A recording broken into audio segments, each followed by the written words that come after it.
The opinions expressed by the host and guests in this show are not necessarily the views of Children's Health Defense.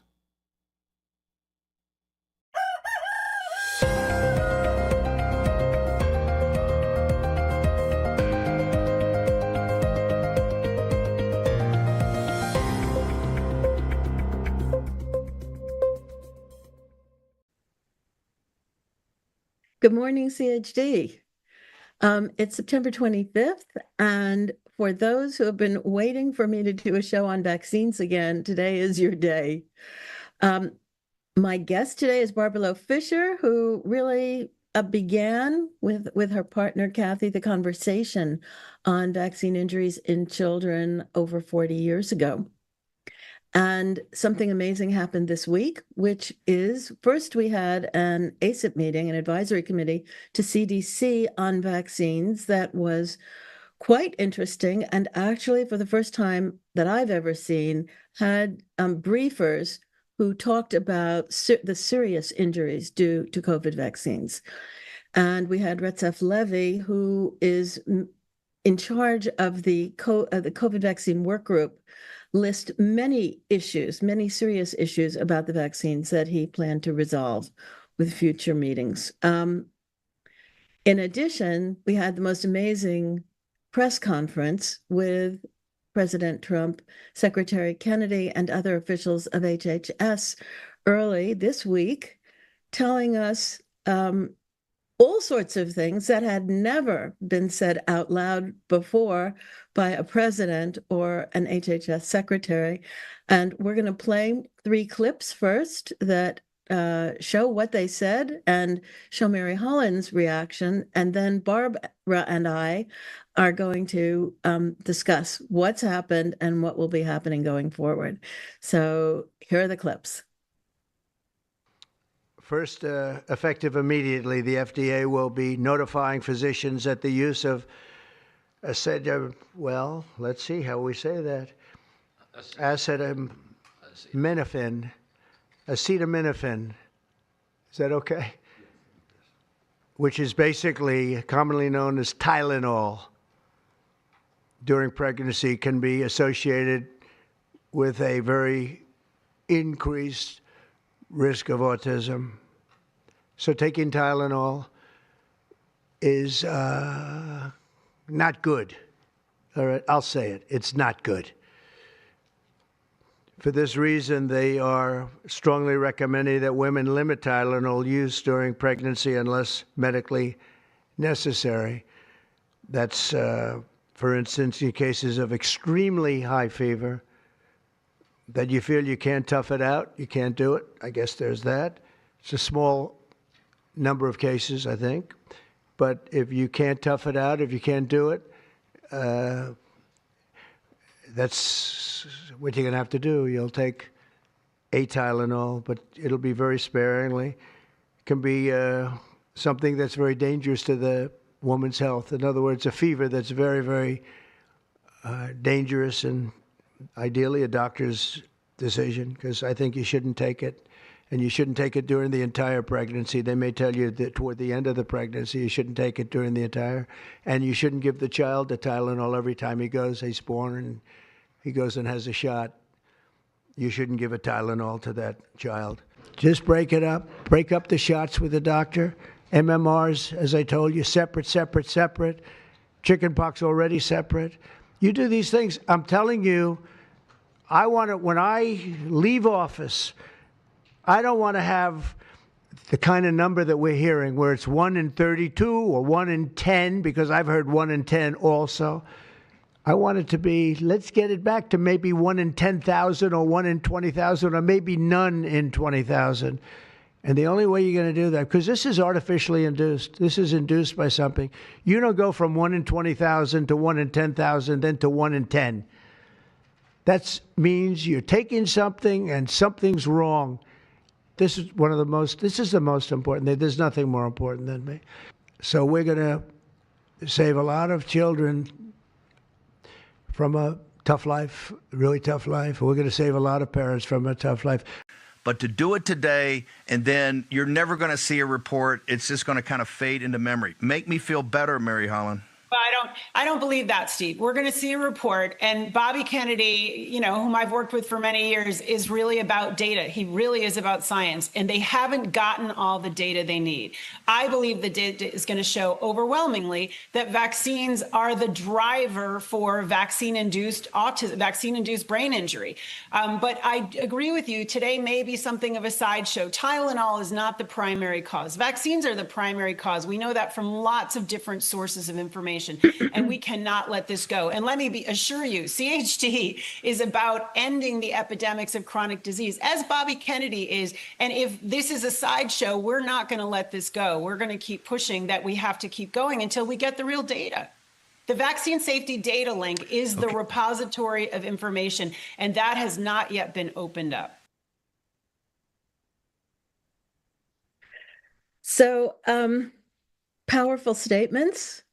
Trump wants to be known for, when he leaves office, ending the autism epidemic. That's a big order, a tall order.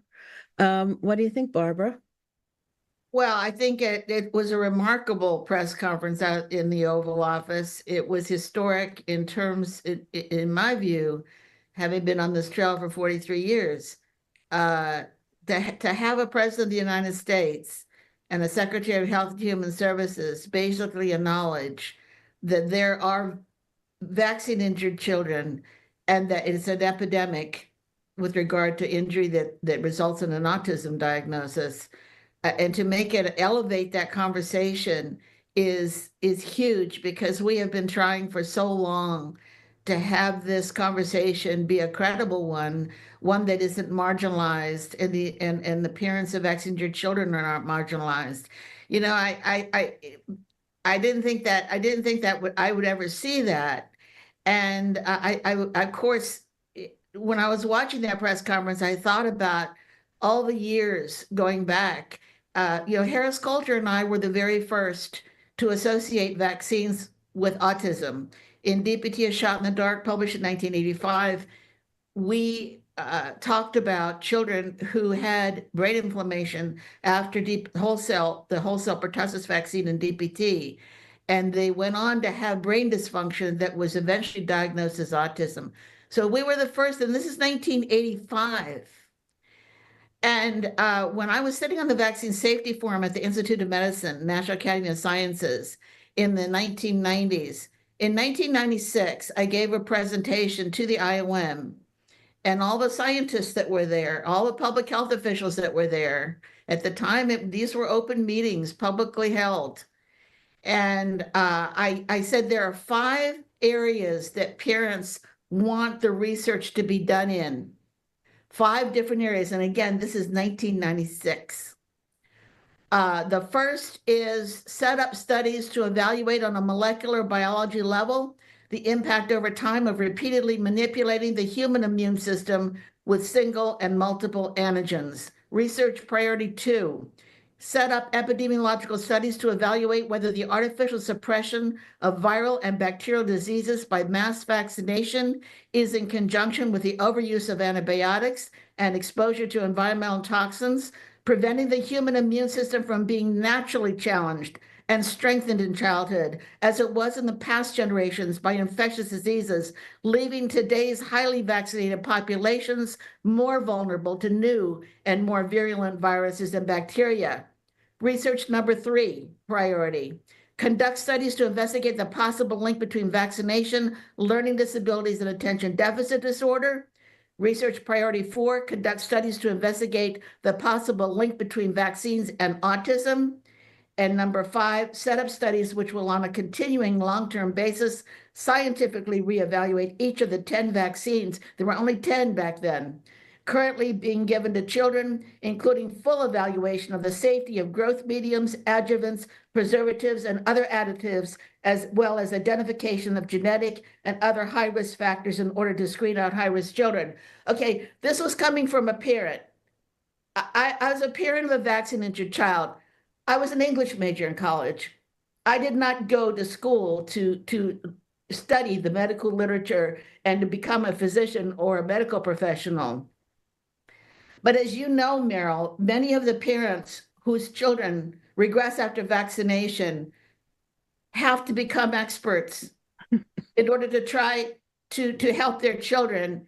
And that's what I did when my son was injured back in 1980, and when I saw DPT vaccine roulette in 1982. And I realized that parents had not been told the truth. And that set me on this journey to try to understand why is this society mandating vaccines that can injure and kill them? What is wrong with that? I mean, I was just stunned to realize that there were vaccine mandates.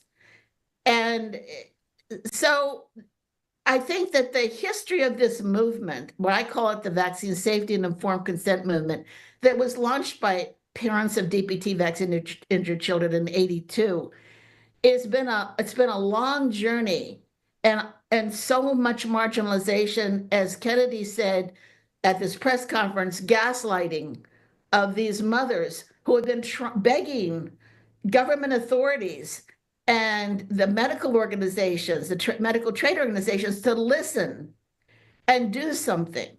Back in 1996, when I made that presentation to IOM, the stat was 1 in 1,000 children in America were becoming autistic. Now, that was a conservative estimate. It was coming out of the CDC. We suspected, it was much more than that, but 1 in 1,000 was the official statistic in 1996.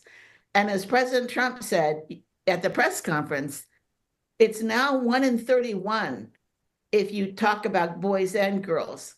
I think that's based, however, on 8-year-olds, not on what potentially is currently the stat. So I really think that press conference and what President Trump and Bobby Kennedy are trying to do is going to change this conversation forever.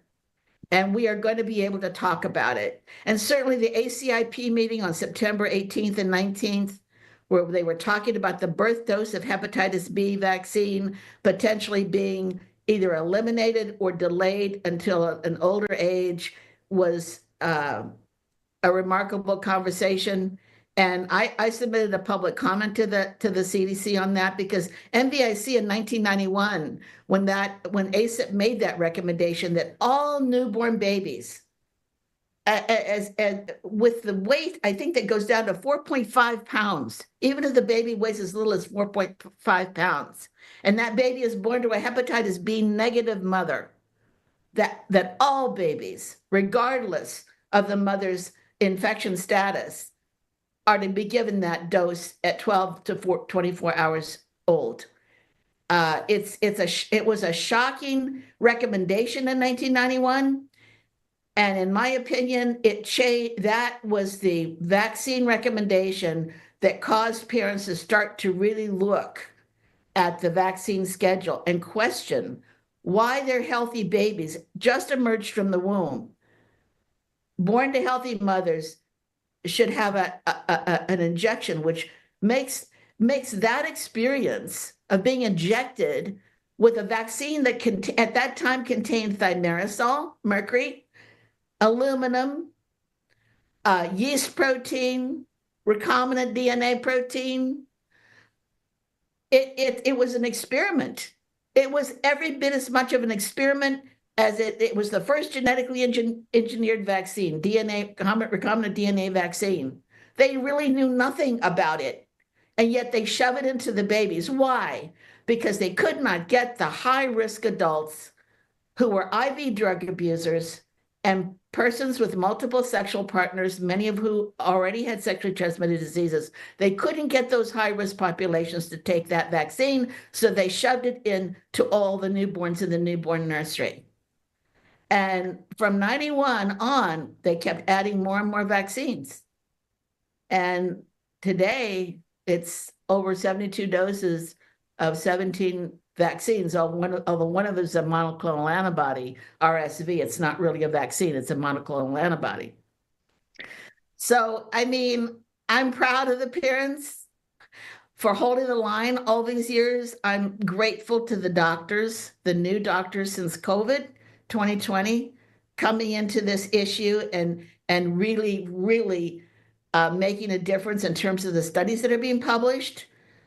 Meryl, you go back, way back. You and I worked on anthrax vaccine when the Gulf War soldiers who were injured by this toxic anthrax vaccine.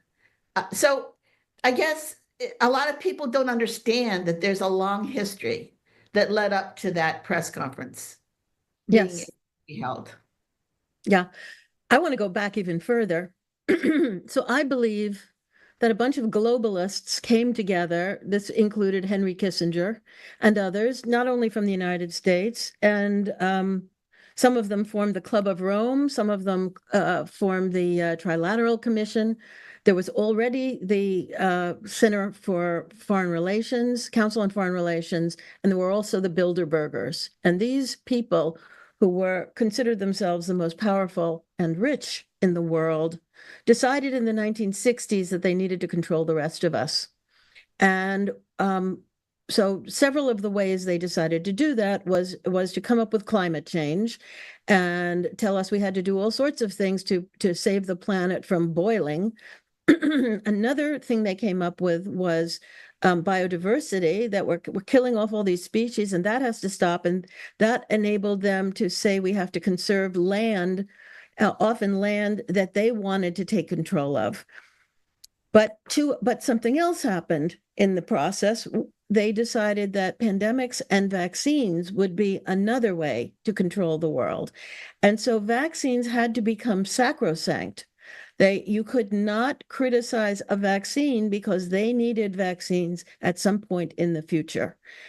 And there were a couple of federal major efforts to push out the possibility of vaccinating everybody. So as you remember, you're not supposed to, according to the Constitution, demand that Americans buy anything, right?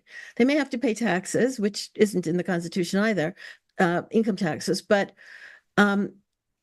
you can't make them buy vaccines. So there really was no way to effectively impose a mandate until you could give every American that didn't have health insurance a vaccine for free. And that was the Vaccines for Children's program that was initiated early in the Clinton administration. And that program in the Clinton administration, a lot happened in that. A lot, yes. The Clintons were very central to all of this globalism business and have been ever since, 30 plus years later. So over 50% of children now get their vaccines through the Vaccines for Children's program, and the ACIP has to approve approve vaccines for them at their meetings. Later than that, Obama came in with Obamacare in 2009, and he had promised we're going to focus on keeping Americans healthy. We're going to focus on preventive medicine, not just sick care. That was a lie. That was all designed to push vaccines harder. And what Obama did with Obamacare is to say nobody had to pay a copay for a vaccine. So if you had private insurance, you were maybe being charged $10 or $15 previously to go to the doctor's office to get vaccinated. Now you didn't have to pay a penny. So again, this would enable access, this beautiful word that they love to use. Everybody needs access to vaccines. And when you watch the ACIP meetings and the CDC, you'll see they're always talking about how we need access to vaccines. Equity, access. Look, vaccination has been a big business ever since smallpox vaccine. If you go back and look at the history of smallpox vaccine, the chemical companies, and I like to call pharmaceutical companies chemical companies, because that is really what they are. That is their history. It was the chemical industry that took that smallpox vaccine and made a business out of it in league with the medical doctors, who, of course, were delighted to have something that they could call the people in for. Yes. I mean, if you look at the well child visits for pediatricians, it's all based on getting more vaccines. Exactly. That's what they call them in for. What you're talking about is the business of vaccination. And yes, it's become a political tool. And in A Shot in the Dark, I remember we interviewed Dale Bumpers, and Dale and Betty Bumpers and Rosalind and Jimmy Carter, and you go way back, were big proponents of basically using vaccination as a political tool, an organizing tool. Bumper certainly did that in Arkansas. He called out the National Guard back in the 70s. He said, we're going to vaccinate all of these kids. And then when Jimmy Carter got into president, he said, hey, you need to do what we did down here in Arkansas. Let's go in and make sure all these kids get these vaccines. Let's make sure the mandates are enforced. So, I was looking before the show, I was looking at the 60s when you were talking about Kissinger, because of course I'm old enough to remember Kissinger. And I wanted to just mention that, and I don't know how old you are, but I had measles, mumps, rubella, chickenpox. I had those childhood diseases. I remember it well. I think I'm 12 months younger than you. Oh, okay. We're both baby boomers. So we're both April. So we remember. Oh, no, I'm November. Oh, sorry. So I'm 1951. You're 50. No, I was born in 47. Sorry. You're my younger sister. Yeah. Anyway, what I was going to say is I wrote this researched and wrote a special report in 2019 on measles. I want to quote you from 1962. Okay. This was a guy who, along with D.A. Henderson, who claims to be the one that eradicated smallpox, Dr. Langmuir. He said, quote, the decline in measles mortality demonstrates the degree to which we have adapted to this balance and have learned to live with this parasite. To those who ask me, why do you wish to eradicate measles? I reply with the same answer that Hillary used when asked why he would climb Mount Everest. He said, because it's there. To this may be added, and it can be done. Well, they haven't eradicated measles, just like they haven't eradicated polio, just like they haven't eradicated pertussis, because these microbes fight to survive and they learn how to evade the vaccines. And this is played out in the medical literature. It's never talked about by the mainstream media, by legacy media. We don't have those conversations, but those of us who lived in the 50s and 60s and had the diseases, recovered from them, got stronger, actually. Our immune systems were strengthened. As a mother, I was able to pass antibodies to measles to my babies. I was able to give them natural protection against measles for the first 12 to 15 months of their life. So they didn't get measles. But what about the kids today? The mothers today who have been vaccinated cannot pass the same kind of qualitatively superior antibodies to their babies. And so those babies are vulnerable from the very first day of birth to measles. These vaccines have turned everything upside down. Yeah. And we have not become healthier for it. Look at the chronic disease and disability epidemic. If these vaccines were so wonderful and we keep piling on more and more, why are our children so sick? Exactly. People need to take a step back and think about it. All right. I want to go back, as you said, Jimmy Carter, who was president after Jimmy Carter. So this is when the presidents realized that they could get some political cachet from vaccinating. Yep. And what did President Ford do? He started a whole vaccine program for the entire country for swine flu. Remember that? Yeah, I do. I took it. Oh, no. The mall, and I took the swine flu vaccine. I did not take it. That's the last vaccine I ever had. Thank goodness. So one guy died at Fort Dix, New Jersey, and on autopsy, it was claimed that he died of swine flu, but he had been on a forced march carrying a lot of heavy equipment the day before, and it wasn't really clear that that is what killed him. And people do die on forced marches all the time in the military. It was decided that this could be another 1918 flu, and therefore we needed to vaccinate the whole country. And so the government asked there were 3 or 4 vaccine companies to please make a vaccine for swine flu. And so they said, okay, this was a national security issue. We really needed them to do it. All right. And they went away, and this also gave more prestige to the public health officials. Public health has always been the poor stepchild of medicine in this country. Yes. Public health officials don't earn as much money. They are not considered as bright, whatever. They're not respected as much, and their departments are small. And so not anymore, though, Meryl. They're not small anymore. Right. Exactly. So with all of this vaccine stuff, they have elevated themselves. So they went ahead, and then the companies came back to the government and said, look, you want us to make these vaccines in a very short period of time. We don't have enough time to really test them or purify them, identify what's going on with them. So you're going to have to give us insurance. So if there's any injuries, the government should pay, not us. And the government said, wait a minute, we don't do that. That's never been done before. We're not going to do that. And the company said, okay, then we don't make the vaccines. We're just going away. And by this time, the federal government had made a big deal about how they were going to protect Americans from this potential devastating swine flu that might be the same as 1918. So government said, we can't do that. So, okay, we will indemnify you. We will give you a liability shield. Go ahead and make the vaccines. And so took a few more months. The whole process lasted about nine or 10 months, and they rolled out their swine flu vaccine.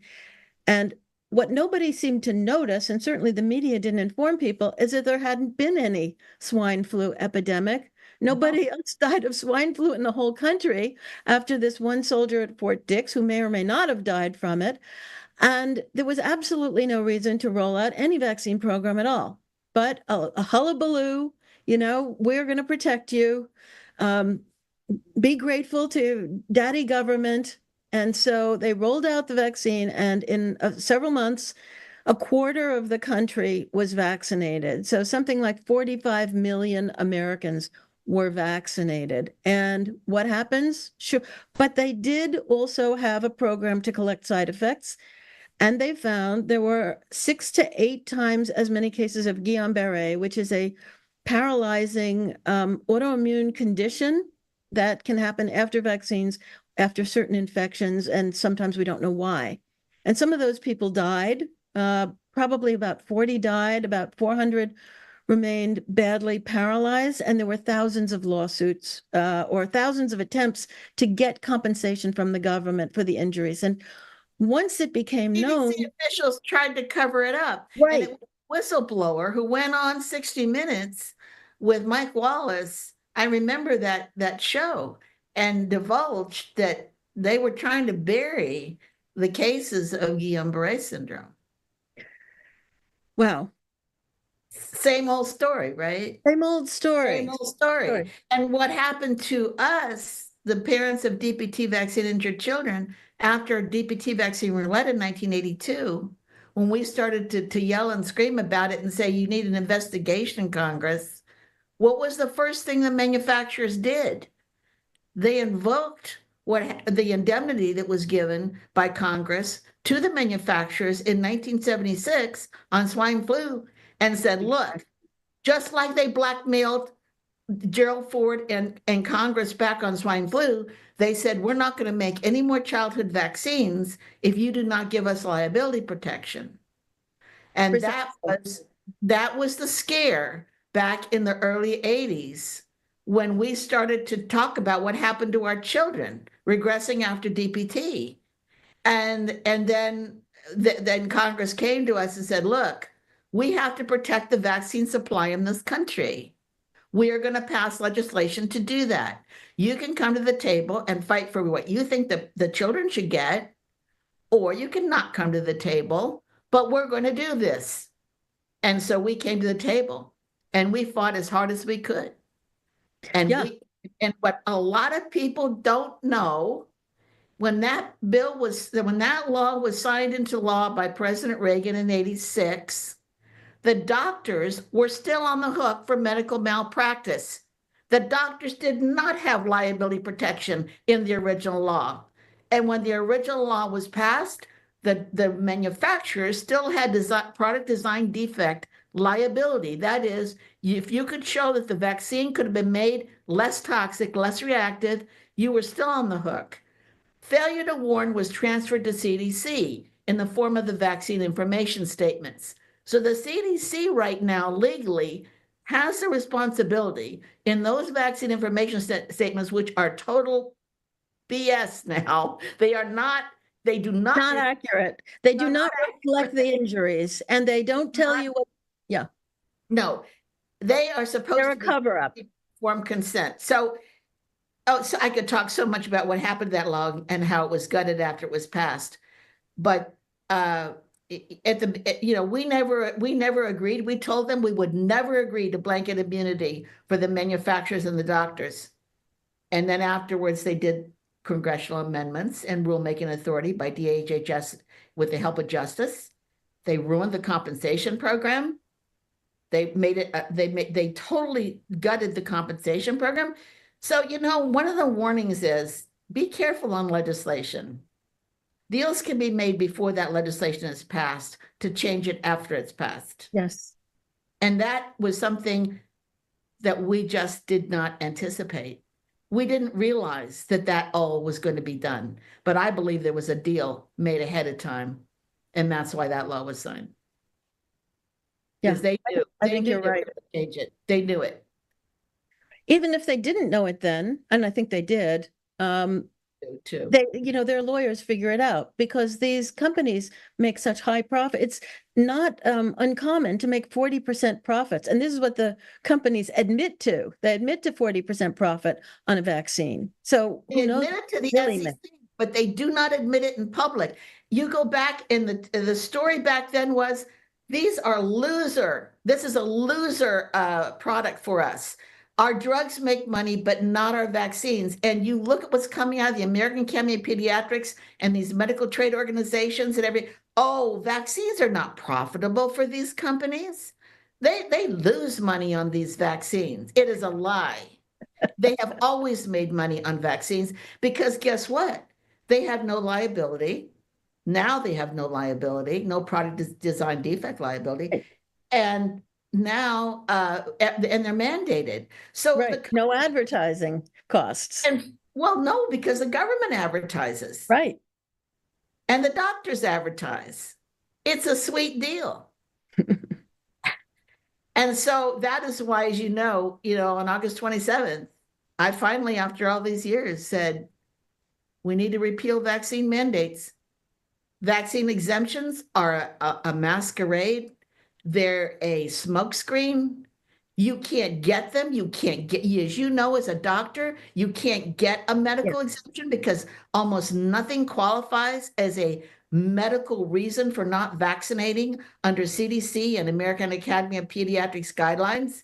The religious exemption is horrible to get in a lot of states. You have to be grilled about the sincerity of your religious beliefs, or you have to belong to a church with a tenant opposing vaccination. It is there. We need to have no mandates, true informed consent, voluntary vaccination. The product should be allowed to float free in the marketplace like any other product and be subjected to the law of supply and demand. And that the vaccines the people want, they will pay for and they will use. The vaccines they don't want, they will not. And that's the way it should work. Yes, right. But that is not the way it works because the system wants us to believe all vaccines are perfect. Anyone who complains about a vaccine reaction, there's something wrong with them and they should be ignored. And they're so wonderful that we're making them free. And you're so lucky that we're giving them to you. The cost to fully vaccinate a child now, if you had to buy your vaccines on the open market, would be about $5,000 per child. So that's $5,000 per child that we, basically the taxpayer is handing to the drug industry. I know. You know, when you think about it, that some of these vaccines are $300 a dose, and you need several doses before you complete a series. It's quite remarkable. But going back historically, so if you got injured by a vaccine during the Gulf War, that was denied. You were gaslighted. If you got the anthrax vaccine starting in 1998, again, you were gaslighted. There was something wrong with you. You might, even if you were relatively well, if you complained, you might be thrown out of the military because they didn't want any complaints. And it was virtually impossible to get any kind of medical or religious exemption.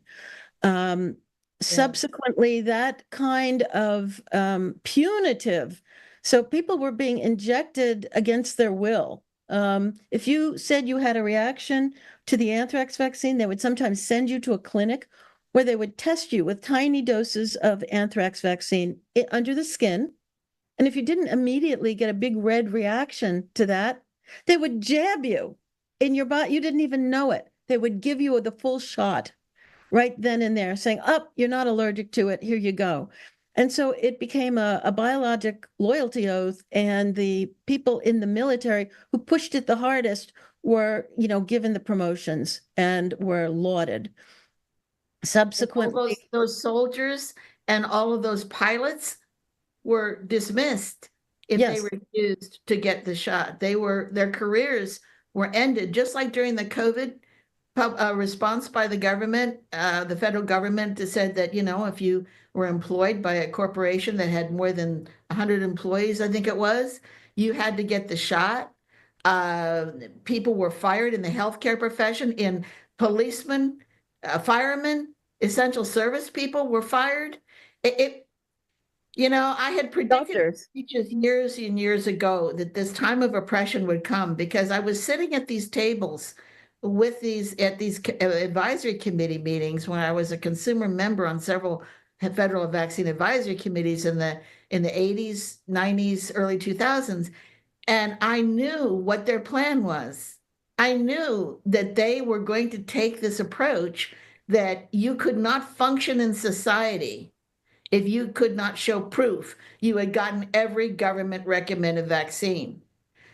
And it's why I feel so strongly that the ultimate goal has got to be to eliminate vaccine mandates, so that this vaccination procedure, this medical procedure that carries a risk of injury or death that can be greater for some people, because we're not all born with the same genetics, epigenetic history. We don't all live in the same environments. We are not exposed to the same types of toxins. It is a host vaccine interaction, and sometimes people do just fine, but a lot of people don't do just fine, and their lives are dismissed as necessary sacrifice, or as an acceptable sacrifice for the quote the greater good, which is why I talk a lot about the political philosophy of utilitarianism, which really underpins public health policymaking, and why it's immoral and why it's dangerous to assume that some can be sacrificed for the rest, especially when you don't even know how many are being sacrificed.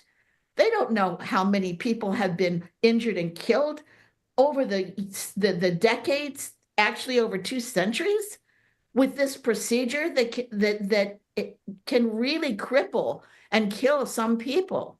How many have been sacrificed for the greater good? Well, but I'm suggesting it isn't even for the greater good, that they're not interested in our good. They're interested in our control. They may be interested in population control. The COVID vaccines, the fact that they're still being given.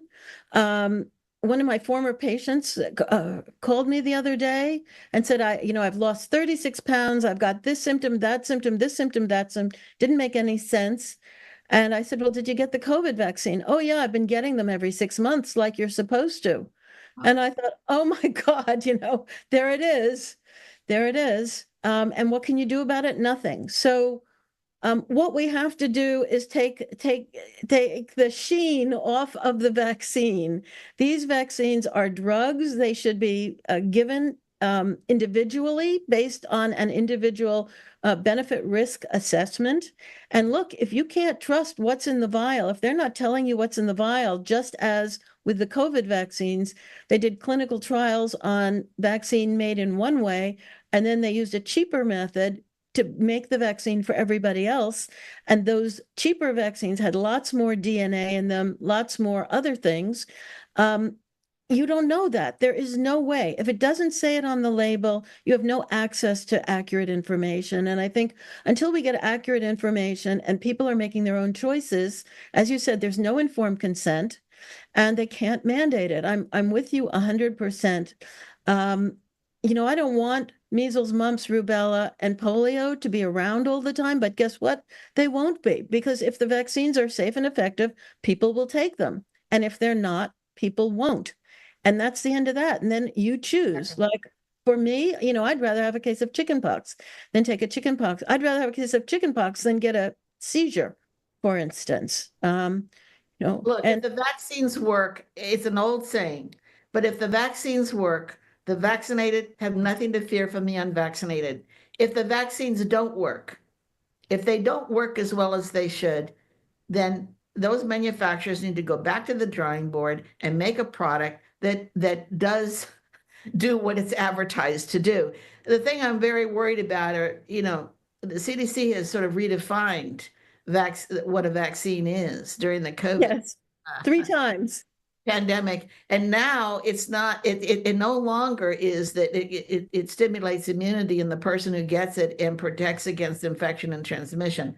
Now it's that it protects against serious disease, or that kind of it elicits an immune response that helps protect against disease or severe disease. And certainly that's what happened with COVID, the COVID biological. I knew at the beginning because I looked at the FDA guidance document in 2020. I looked at it and I went, wait a minute.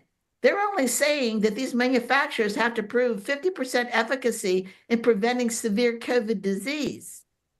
That's not preventing infection and transmission. Right. And I bet you thought the same thing. I said, why are they, it's a SARS-CoV-2 virus. Why are they calling it COVID disease? Why are they calling it COVID vaccine? Why aren't they calling it a SARS-CoV-2 vaccine? And then I realized it's because the virus and the disease, they were trying to separate out and not talk about the fact that they were only trying to prevent symptoms, severe symptoms of disease. They were I'm not even sure. I'm not sure that was even their original plan, but when it became very clear that it neither prevented disease nor did it prevent transmission, then they said, well, it's going to prevent serious disease. So that's when they came out with that, because Rochelle Walensky admitted in early August of 2021, the vaccine no longer prevents transmission. They kept but Meryl, in the guidance document, they said, right. All to do is show it prevents serious disease. But nobody was reading the guidance documents. None of the public was reading. Yeah, I mean, it was worse than that in so many ways, because for children, they did create this standard that it was supposed to be at least 50% effective.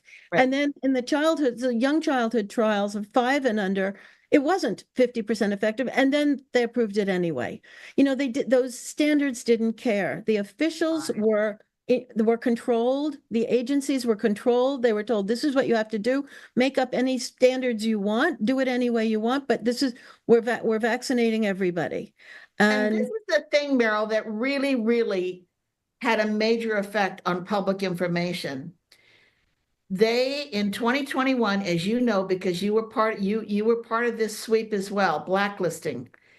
NVIC was thrown off of all 4 major social media platforms starting in March of 2021 after the Center for Countering Digital Hate, Imran Mahmoud, who was a political operative out of the UK, right, and obviously was hired.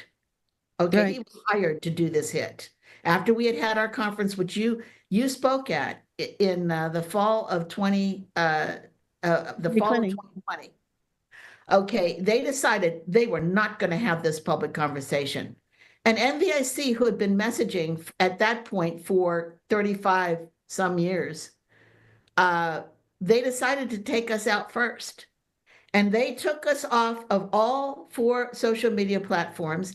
And in December of 2023, 18 Democrats from the House of Representatives sent a letter to the PayPal CEO and told the PayPal to defund NVIC and no longer process any donations that came to us.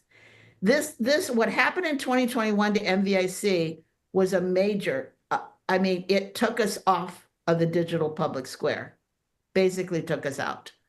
Yeah. And Well, your organization was the most effective and the longest. You knew you, Barbara, are the expert on vaccines, and they, didn't want you around. They didn't want me around. oh, they didn't. They went after you viciously. Yeah. Look, this was not really all about vaccines. This was about globalism gaining control of the world, and vaccines were one of the tools. And they were not going to stand for any kind of any dissent, any pushback against any aspect of mandatory vaccines, giving them as often as they possibly could. The whole flu shot program, in my mind, never stopped a flu epidemic. You had to vaccinate about 100 people to prevent one case of flu, and it was all about making Americans think they needed to line up every year and go for their shot, and convince them of that. And that's 40 years we've been doing that. So people were willing to go line up for their COVID shot when that came, and who knows what kind of poison is going to be in the next shot. So it's absolutely critical. They'll never be able to do, in my opinion, it's going to take several generations for them to ever be able to do what they did in between 2020 and 2023. I do not think this country, I don't think they'll take the knee again in our lifetime, certainly. So, it seems so obvious that that's true to me, but when I talk to people, like my old patient, she was ready to go. Oh, I haven't gotten my most recent shot, and I've been getting them every 6 months. I guess I'll go soon. Maybe so you live in a they bubble. have continued to control the airwaves. It's just that we are being fed one kind of information, but other people are being fed a completely different stream of information, and never the twain shall meet. And there are still a whole lot of people that unfortunately know nothing about what we're talking about. And they're the ones we have to save before the thing is, Meryl, when I first came into this work back in the 80s, there were maybe 10% in polls, 10%, 12%, 15% most, who said, well, I'm not going to get all the vaccines, or I'm not going to get every one. If you look at the polling that's being done, and I'm talking, big polls, it's up to about 40%. The COVID experience and the lies that were told, and the reactions that have been suffered by a lot of people have definitely caused more people to question. There's no question that we're coming up to, I'd say, 40 to 45%. That's significant, but we're certainly not the majority. If you go online and look at the comments, and I do a search every morning of the mainstream media, the legacy media, the alternative media, and what I do a lot is read the comments, because they kind of are a bellwether. And right now, it used to be the majority of comments, oh, these crazy anti-vaxxers, all this. No, it's split pretty much down the middle now. Yes. That's a significant move of the needle in terms of public awareness. So I feel like those of us who stayed the course all these years, held the line until this day could happen in the White House, until we could have a Secretary of Health and Human Services who understands the truth and who has the courage to fight for it, and a president who doesn't care. He doesn't care what people think, and he's going to tell it as he sees it. He may not always get his facts right, totally right, but his heart and his intent is in the right place. And this is like, we have an opportunity right now. I really believe this. We have this window between now, we have about 3 more years, where we can do some very, very good messaging and further educate the public, get the science done. I do think Robert Kennedy and Trump are going to fund this, get the funding for the science. That's where as you know, that is where it lies, the biological mechanism science, not just the epi studies that can, you Yeah. can decide an epi study to say whatever the heck you want Right. it to say. But I'm talking about getting out the microscope and looking at the cells and molecules. That is what we were talking about way back in the 90s when we would go to IOM, the Institute of Medicine, and other public forums. And, they refused to do it. Why did they refuse to do this Right. basic science research? Because they knew if they did it, and they did it right, the jig is up. They aren't going to be able to fool the people anymore because the hard science would have been done. Right. The problem is that we have a generation of scientists who know that if they step in the wrong direction one time, they'll never get a grant again. And so Fauci has trained scientists around the world. Fauci, right? Bill Gates and Jeremy Farrar at the Wellcome Trust are paying for 65% of medical biological research around the world, and they have controlled it. And so do we even have the scientists who will do these types of studies? Bhattacharya is head NIH now. Yes, but he's not doing, he's managing. Can he find the people who will do these studies and who are not afraid that what if a Democrat comes in next time and then they never get a grant again? What I'm saying is that the onslaught, the bulldozing of scientists like me has been very effective over the last 40 years, and that there really have been very few who will raise their head and do the kind of work we want done. And when I'm looking around now and saying, well, who can be officials at CDC? Who can go to NIH? Who can do this work? I can't find the people. I don't see them because they've been beaten down and they had to go into other fields. They couldn't remain scientists. It is a problem. I mean, the ones that, of course, have come to the forefront, put their careers on the line, like McCullough, Malone. We've got some great messaging coming out of Hulcher and Leak, and some of the, at least there are some brave souls who are willing to speak out, and there are others that have been on the trail for a long time. But you're right, until you get the basic science researchers in the molecular biology, immunology, genetics, we're not, and I really think it's important to understand when people like me talk about genetic vulnerability, it's not that you're defective genetically, it's that we're all different genetically, that there's genetic variation. And those of us, and I come from a family who does not resolve inflammation from different types of stimulus. Okay, we have mast cell activation, we have severe allergies, we have autoimmune type issues.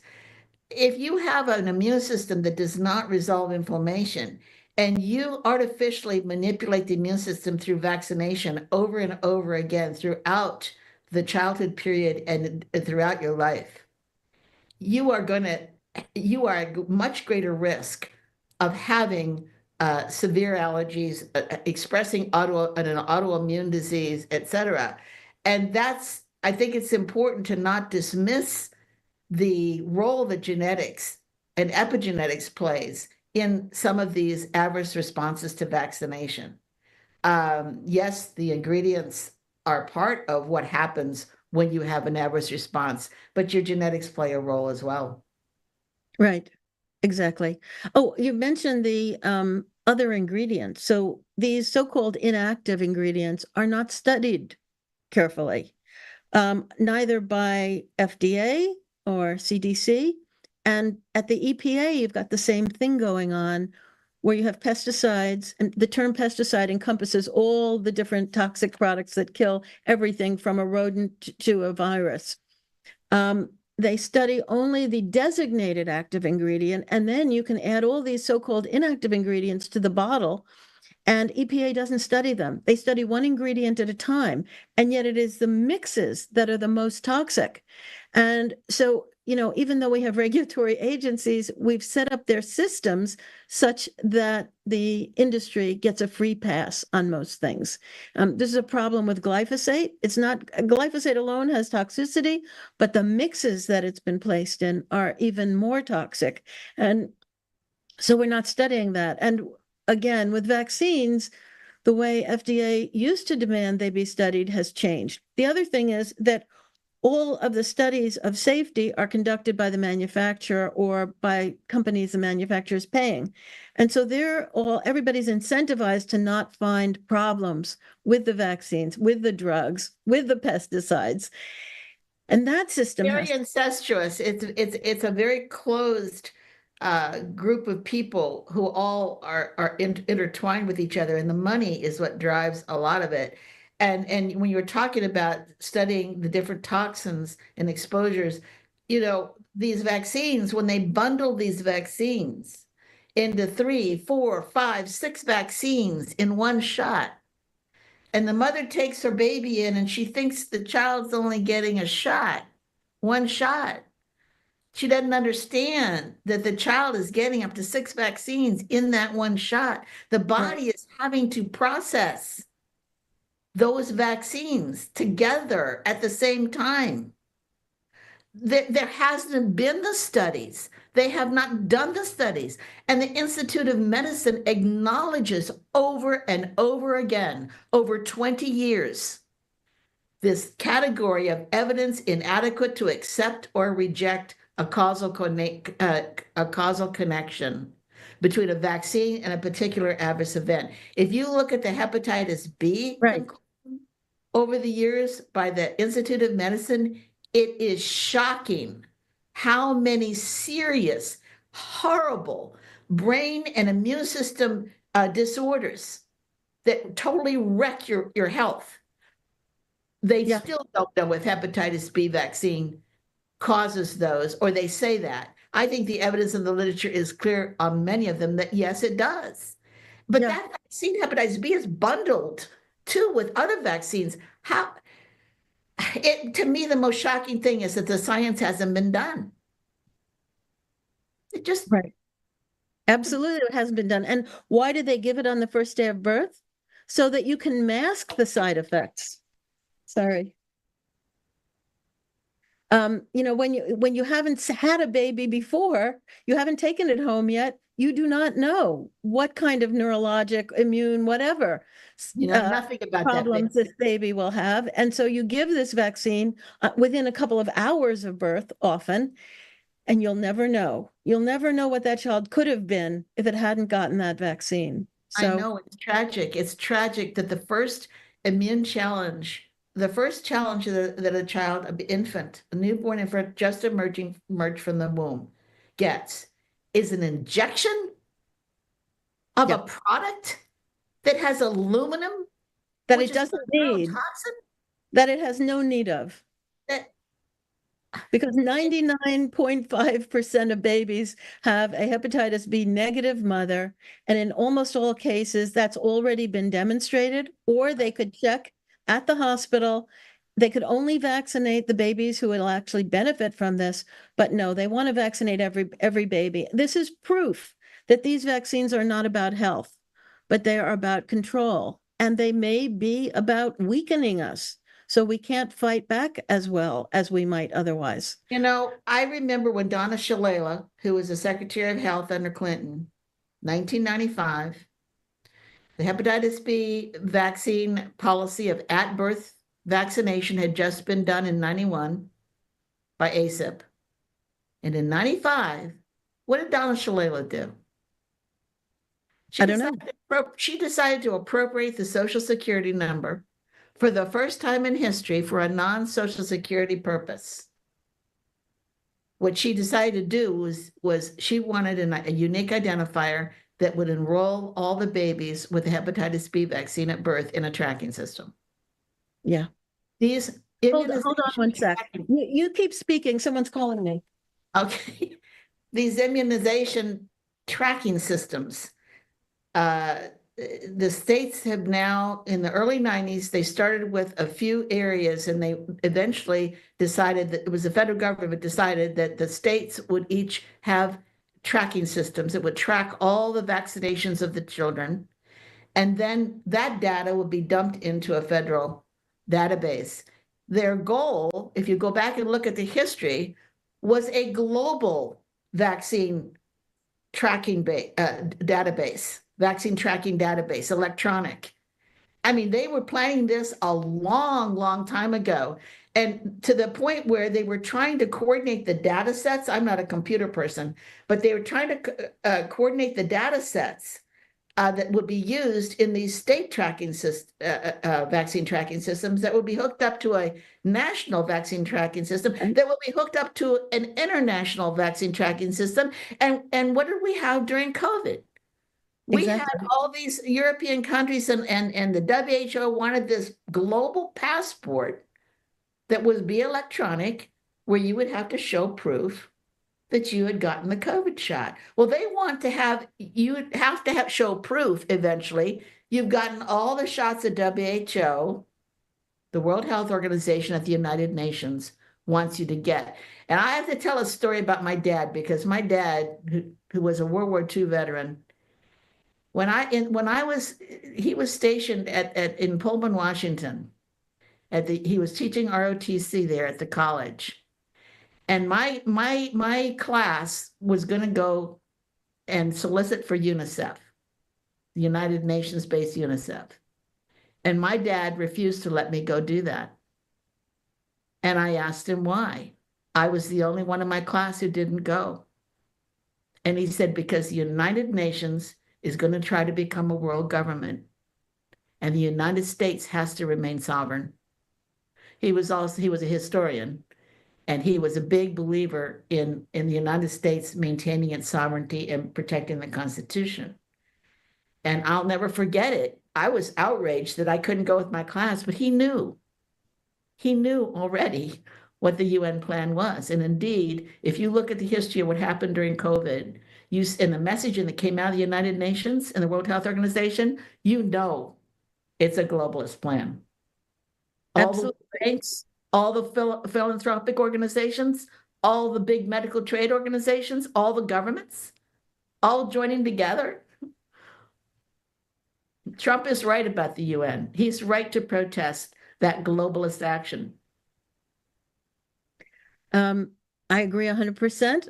I've been giving talks about the UN and the WHO trying to take over world government through public health. For several years now, and I'll be giving a couple more this weekend. So it's a message we have to get out. And you and I were interested in vaccine safety initially, but now we've realized that this whole vaccine thing is a lot bigger than just health. But it is part of the plan to take over the world. And people may think we're crazy, but we do have the receipts. And look at my Substack if you want to see all the documentation from the UN, the WHO, the World Bank, the G7, the G20, the European Union, and even Congress, which passed the National Defense Authorization Act in 2023. The One Health has been embedded into the U.S., into all agencies within the U.S. government now. And well, huge. It is huge. It's huge. It's huge. But Trump, by defunding the WHO and the UN, so we've taken away the bulk of U.S. funding to the UN and no funding to the WHO, and we're about to be out in January. This has caused both these organizations to shrink. They're both having to fire people and cut down the number of agencies they support, and I think Trump does understand this problem, and hopefully we will move on from strength to strength. And if the U.S. can preserve its sovereignty, that will spread to the other nations, and we can get. You've had a huge effect, Meryl. I know NVIC worked with you too on messaging about the WHO and what they were trying to do with the IHR, international health regulations, et cetera. At MVIC, we concentrate in the states. I mean, our advocacy is a lot state-based and trying to, well, at this point, we're going to try to repeal these vaccine mandates. We certainly are trying to protect exemptions, but the ultimate goal is to repeal vaccine mandates. So all my history of my video blogging and everything, it was taken down off of YouTube. We are lifetime banned on YouTube, Facebook, and Instagram. Elon Musk put us back on X in 2023, so you can find us on X. But on nvic.org, a lot of my commentaries that I've written over the years, heavily referenced, are on that website. And of course, the nvicadvocacy.org website is where we do our advocacy in the states and work with families to try to protect their right to informed consent to vaccination. So, everyone can do something every day. If it's only talking to your neighbor or talking to a friend about this issue, not being afraid to talk about it, because the press conference and what Kennedy is doing, Bobby Kennedy is doing at HHS is opening up this conversation. And it's time to be brave and to have those conversations and to work in your states to try to protect your rights. Yes, absolutely. All right. We've got to go now. We're over time, but this has been a great conversation. Thank you so much, Barbara. Thanks everybody for watching. Hopefully this is going to be the beginning of the end of vaccine mandates, and we'll get some real truth about medical products going forward, and we can really choose what we want the members of our family to have, knowing something useful for once about the safety and efficacy. So thank you again. Thank you, Meryl. Bye-bye.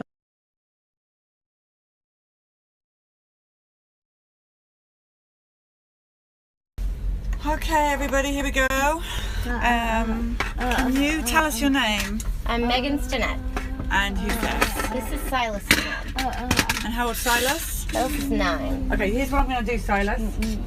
I'm going to put this on here so that you have this amazing road track for the car, if you want it. There you go. There you go. Okay, so how many children have you got? 3. So how old are they? 17, 9, and 3. Wow. Yes. Okay, how's your 17-year-old doing? She's fully vaccinated, gets sick 2-3 times a year. So she's quite sickly. I mean, not horribly, but it's constant allergies, bronchitis, strep, every year. So when you were pregnant with her, could I have called you an anti-vaxxer? No. What did you think about vaccines? I didn't. All I thought was you had to get them to go to school, and everybody just had to do it. Did you ever hear of people that didn't vaccinate? No. So you had no opinion on anything? No, I was young. I was 16 when I had her. Okay, so you just did as the medical profession told you to do? Yes. Okay, that's what we're taught in school. They know best, right? Of course. So then you have him a few years after. Yes. And when you're pregnant with him, did you get any vaccines when you were pregnant with him? Not while pregnant. Okay. So when he's born and you hold your baby in your arms, do you look at him and think, oh, he has autism? No. So he's not born with that? No, he was perfectly normal. And so did he have the vitamin K and Hep B? He had every vaccine at birth. And you took him home. How was he? Did he look at you? Did he smile on time? Yeah, everything was fine. Every milestone from sitting up, crawling, walking, and even talking was fine up until we went. We were late for our 12-month checkup. And he told me we needed to get the 12-month vaccines and that I needed to go ahead and give him his 18-month vaccines because I wouldn't have to come back in a couple months, and everything was just, that's how the schedule needed to be, and that's what Silas had to have done that day. All right, so how old was he when you were late with the 12 months and you were in that appointment? 13 or 14 months. So around 13, 14 months, your pediatrician tells you not only have you got to have your 12-month vaccines, but while you're there, because you might forget, let's give him the 18-month vaccines. Yeah, he's only 13 or 14 months old. Yes. Okay, that is medical negligence. That is not okay. So didn't what did he know. have? No, He this told is me it was not okay. your fault. He told me it was okay, but Give me a hand right now. we had it was the pneumococcal, varicella, MMR, DTaP, and I think it was Hep A.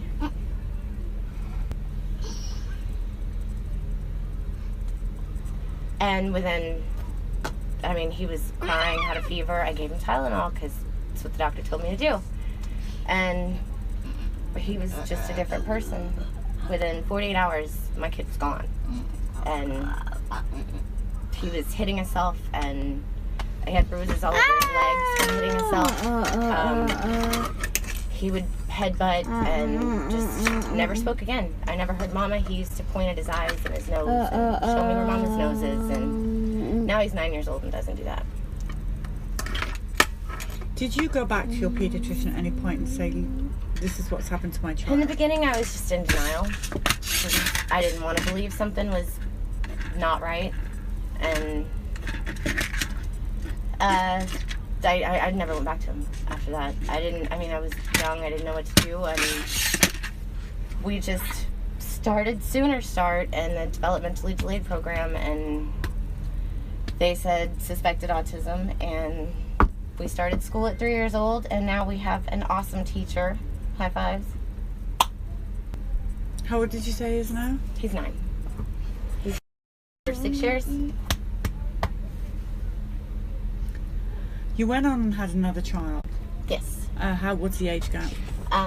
Silas was 6 when she was born. She was born in 2014.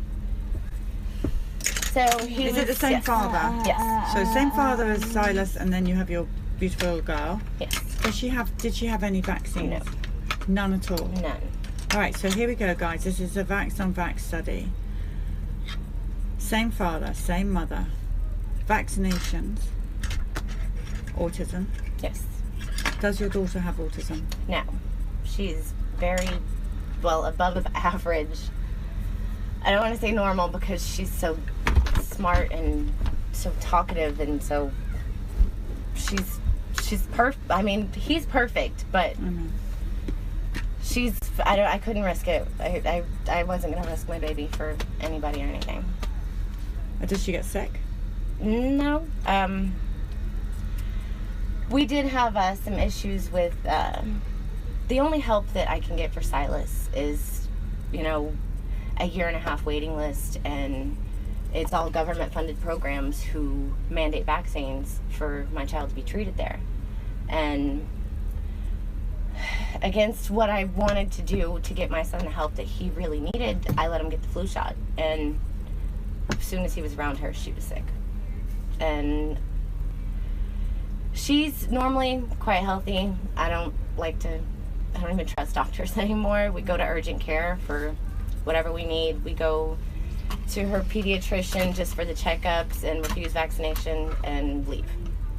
Luckily, they don't have a problem with that, and they haven't fired us as patients. Are you friends with these people outside? Yes, I've had a lot of communication with a lot of the moms out here, and it's a great support system when you have questions and you don't know what to do in certain situations when it comes to daycare, school, and especially the only help I can get for my son, they require vaccines. And I mean, some of the places that are considered the best places there are want my son to be fully vaccinated, and I'm just scared to death it's going to cause more brain damage. Or yeah, you can't give him vaccines. Sit down, please. It seems to me, I've only just been here. We're outside the. Can you tell everyone where we are? We're in Oklahoma. We're in Oklahoma City, and this is the state capital. Well, the bus is parked literally right out on the lawn. They've allowed this bus, it reminds me of Mississippi, they've allowed this bus to be parked right outside, haven't they? Now, it seems to me that there's a bit of fear here in Oklahoma. The first person is just petrified they're going to go to jail if they don't vaccinate. There's frightened of CPS. There seems to be they've done a good job of putting the fear of God into parents here. Yin is doing that. Now, who's Yin? Oh, this is the Pan lookalike. Yes. I mean, not lookalike. I do beg your pardon. This is the Pan behaviour-like. is what I meant to say. Yes, there you go. That was a mistake. Oh, he's, Oh, by the way, just so you know, we're being heavily censored on Facebook this morning. Facebook is not is cutting us off. All Periscope and YouTube seem to be okay right now, but obviously that story we did this morning and the vaccines cause autism does seem to upset YouTube, and so YouTube is suffering a little this morning. Okay, tell us about yin or yang. Oh, I'll let Lisa do that. Go ahead. She knows all the details. Oh, she's gonna go ahead and do it, but that they're gonna have hell with all of us moms if they try and mandate vaccines in the state. It's not happening, my kid. So no, it is not. And he's so, I mean, I know all our children are beautiful, but just look Looking into eyes. the eyes of this boy. I mean, Looking you are eyes. so beautiful. he is a pretty boy. He's just beautiful, and we're really sorry that this has happened to you, and that you had to, That you is know, what it basically in the hard way. You had to Yeah. go through it. But you telling your story is helping so many. Why are you here to help other people? Is that why Yes. you're here? I don't want anybody else to sit and wonder what their kid used to be, or what he could be, or I mean, he's gonna live with me for the rest of his life. I'm gonna be 60 years old taking care of my 40-year-old son, and I don't want anybody else to have to go through that. I mean, it's stressful. I take care of a teenager, a 3-year-old, and he's special needs. It's hard. And I hear people say they, you know, oh, what if your kid dies from the measles or polio? And honestly, I'm not scared. They have indoor plumbing and antibacterial soap now, so not real scared of deadly diseases. Would you rather him have had chickenpox, measles, mumps and rubella than any of the day. vaccines? Go through 10 days of the measles to... So what do you think when you know, the uneducated, the paid online trolls say things like, well, you're going to bring measles back? Can I tell you, trolls, if you are saying that, we want measles to come back, please. I cannot tell you how many people want to catch measles. My 23-year-old and my 19-year-old want to catch measles because we know how to treat it. No one's going to die. Right. And everybody's got much more of a risk of being injured, brain damaged from the vaccines. Yeah. So take that science and shove it where the sun don't Well, shine. my 3-year-old has a great immune system, and she's awesome. And she loves going in the doctor and saying no shots. I don't even know why you take her in the doctor. Well, I'll take her, we're going to make sure that her developmental is on point, and that Well, you're a she's very growing trusting healthy. lady. Oh, I don't trust anybody. Now, you're not far from some very good doctors around here, so if you need to change, let me know. We have some great peeps. Oh, Great really? doctors, yeah, Yeah, we'll talk. that is way more where I think this boy is just stunning. So what's the future? You say you're going to look after him for the rest of his life? Yes. I hear my baby out there. Can we meet her? Yeah. Can we get her? Yes. Okay. So Anybody want to meet an Sit unvaccinated 3-year-old? down, please. Hands up if you want to meet that unvaccinated 3-year-old. Coming on the bus. Look at this boy, he's so beautiful. He's running out. While you're waiting, they gave me this, look at this t-shirt they gave me. Fight like a mama bear. These are, the Oklahoma peeps are selling these to Oklahoma for vaccine and health choice. Oh, whoops, that child just ran out. Hang on a sec.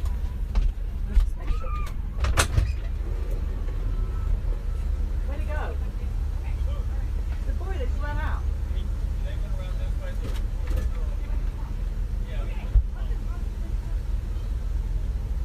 Here they are over here. They just came around the corner. Ma'am? Ma'am? Oh, my mama?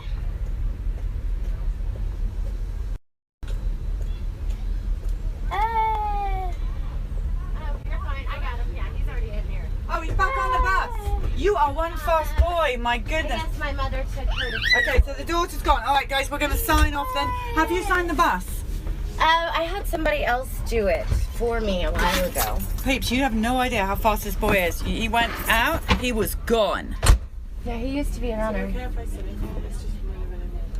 It's really warm in here as well, but you're welcome to sit in here, Bella.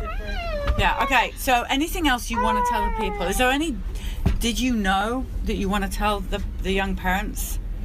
Just look up the ingredients. Read the inserts. Pay attention. Don't risk it. It's not worth it.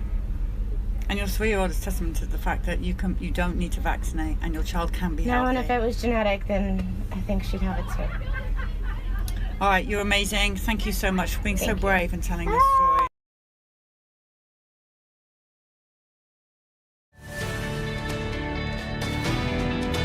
History doesn't wait. This is our moment to rise, unite, and reclaim our children's health. Join us here in Austin, Texas this November at the Children's Health Defense Conference. In the wake of unprecedented medical overreach and censorship, the world is waking up, and people like you are leading the way. We're at a turning point in history. With the pandemic behind us, our fight for freedom and health has reached the global stage. This is our moment of truth, and we're ready to seize it together. And Children's Health Defense has been at the forefront of this charge. Our 2025 conference brings together the leaders, visionaries, and warriors who made it happen. Meet the parents whose lives were forever changed, and hear from doctors who risked everything to speak out. Stand with those who refused to be silenced. You are going to hear from world-renowned speakers, doctors, and frontline leaders driving the medical freedom movement. Discover real-world solutions grounded in science, integrity, and human rights. Join the discussion to talk about vaccines, informed consent, parental rights, and so much more. And you'll, of course, hear from your favorite CHD personalities, sharing the latest on CHD's research, litigation, and outreach. And while you're there, soak up the energy, culture, and music of beautiful Austin, Texas. Whether you're a parent, a practitioner, or a medical freedom advocate, this is your call to action to protect what matters most. Be part of the movement that is rewriting the story for generations to come. So please join us. Join us. Join us. Let's make history together in Austin.